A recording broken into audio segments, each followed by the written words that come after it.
अक्षय नवमी या येणारी 30 आणि 31 तारखेची जी तिथी आहे तिचा तुम्ही सर्वांनी लाभ उठवला पाहिजे.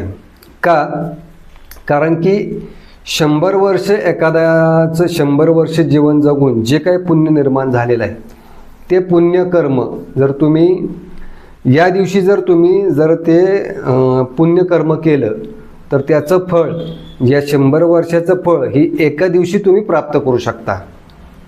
असा हा तिथी आहे आणि असा हा योग आलेला आहे 30 आणि 31 तारखेला. आता या दिवशी करायचं काय असा एक विषय आहे. तर या दिवशी तुम्ही सर्वप्रथम सकाळी लवकर ब्रह्ममुहूर्तावर उठून तुम्ही तुमची नित्यसंध्या करून जप तप जे काही तुम्ही नेहमीप्रमाणे करत असता देवार्चना पूजा करून तुलसीला पाणी प्रवाहित करायचं आहे.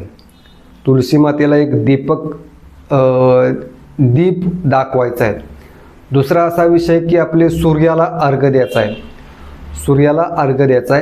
तिसरा असा विषय आहे की पितरांना तर्पण करायचं आहे की जेणेकरून पितरांना जर तर्पण केली तर तुमच्या घरामध्ये आर्थिक समृद्धी प्राप्ती होण्यासाठी एक मार्ग खुले होतील, उत्तम संतती येण्यासाठी मार्ग खुले होतील. असा ह्या अक्षय नवमीचा सुद्धा फायदा तुम्ही करू शकता. अक्षय नवमी दिवशी तुम्ही आवळ्याच्या झाडाची प्रदक्षिणा करायची आहे. आवळ्याच्या झाडाला जसं पिंपळाला किंवा वडाला आपण जे कच्चं धागा बांधतो त्या पद्धतीनं आवळ्याच्या झाडाला सुद्धा धागा बांधायचा आहे. दीप प्रज्वलित करून त्याचं पूजन करायचं, गोड नैवेद्याचं पूजन करायचं आहे. आणि जसं की आवळ्याच्या झाडाला आपण पाणी प्रवाहित करत असताना एक भावनात्मक म्हणजे परमेश्वराच्या चरणावर आपण पाण्याचा स्रोत म्हणजे प्राणी प्रवाहित करत अशी एक भावना करून ते सगळं करायचं.